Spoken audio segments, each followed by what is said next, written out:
Alright, so we're going to be working through practice problem 4.9 from the textbook. So this is what the circuit looks like. So we're going to move it here so we have an area to work with.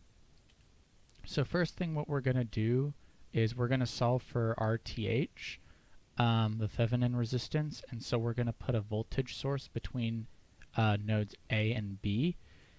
And we are going to, for the sake of simplicity, put a 1 volt power source between it, and we're going to label the current going through as I/O. So we want to solve for I/O, so what we're going to do is we're going to use mesh analysis. So here I've labeled each mesh as I1, I2, and I3. So we're going to solve with the mesh. Now note how, because we have a dependent current source, that's going to create a super mesh. So we're going to go around I1 and I2 to come up with our equation. So first we go to the 5 ohm resistor, multiply that by I1, then we go to the 3 ohm, multiply that by I2, then we go to the 4 ohm, which we multiply by I2 minus I3 and set that all equal to 0. If we simplify it, we get this, 5I1 plus 7I2 minus 4I3 equals 0. And I'm going to put a star by this to indicate that this is going to be one of the nice equations that we'll use in a matrix later. Then we're going to solve for loop 2, or technically what's going around I3. And so we have the 4 ohm resistor, and we multiply that by I3 minus I2, and then we do plus 1 because of the voltage source there, and technically that should be set to equal 0. So we can simplify this, and then what we get is negative 4I2 plus 4I3 equals negative 1, and I'm putting a star by that so we can use that for our matrix. Now what we're going to do is we're going to use KCL to come up with a third equation, and so here I've labeled I1 and I2 going around that node right there.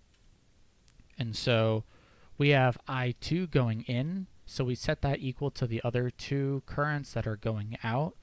And so we have I2 equals 1.5 times I2, because that is the dependent current source, and then plus I1, and we set that equal to 0. If we simplify that, we get I1 plus 0.5 I2, and we set that equal to 0. And we're going to put a star by this because this is the third equation that we're going to use to solve for our currents. So here we've set up a matrix using the coefficients from the three equations. And then if I'm not going to show the work, but if you solve this out, you get I1 is equal to 1, I2 is equal to negative 2, and I3 is equal to negative 2.25. Now notice how for I3 specifically, I3 is the same as I0, except it's going in the opposite direction. So we can set I3 equal to negative I0, and we can use that to solve for I0 equals 2.25. Now finally, we can use this current, and we can use the 4 ohm resistor. We can use that loop to solve for the equal resistance. So we have R equals V over I, and then we set that equal to 1 because that is the voltage of the voltage source that we put in the circuit earlier, and we divide that by the current that we just solved for, which is 2.25, and if we calculate that, we get 0.444 ohms. Okay, now that we have solved for the Thevenin resistance, we're going to solve for the Thevenin voltage. So what we're going to do is we're going to label the voltage between A and B as VOC, just like that. And what we're going to do is we're going to use KCL to solve for V here. So I have indicated the direction of one of the currents going out of V, and I've also indicated the ground node at the bottom here.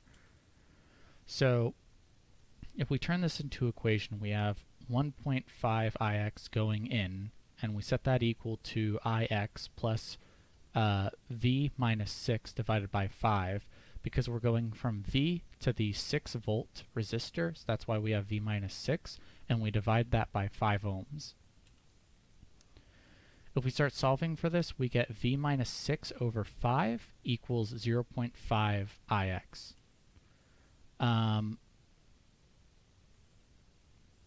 So now if you take note of V, notice how on going in the other direction, V goes to the ground node and it goes through the 3 ohm and the 4 ohm resistor.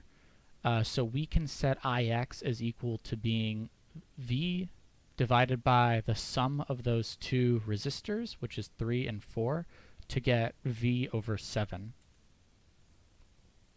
So now that we know that Ix is equal to V over 7, we can plug that into the equation that we got previously on the second line, V minus 6 divided by 5 equals 0.5 Ix. So then we get V minus 6 divided by 5 equals 0.5 times V over 7. And if we start to solve for that, we get V minus 6 equals 2.5 times V over 7. And if we solve that completely, we find that V is equal to 9.3 repeating. So now we can plug that into what we had previously when we had Ix equals to V over 7. So we get Ix is equal to 9.3 repeating over 7 to finally get Ix, which is 1.3 repeating amps. And finally, we can use this to solve for the voltage. And so what we do is we use Ohm's law, V equals IR. And so we take the current that we just solved, 1.3 repeating, and we multiply that by the resistance of the 4 ohm resistor, because that is what is between the A and B nodes. And so we do 1.3 repeating times 4, and that gets us 5.3 repeating volts, which is our Thevenin voltage. So now that we've found both the Thevenin voltage and resistance, we found the voltage to be 5.3 repeating volts, and we found the resistance to be 0.444 ohms. We can use this to draw out the Thevenin circuit, which is what you see on the right here with the 6 volt power supply and the 0.444 ohm resistor, and the 2 points A and B.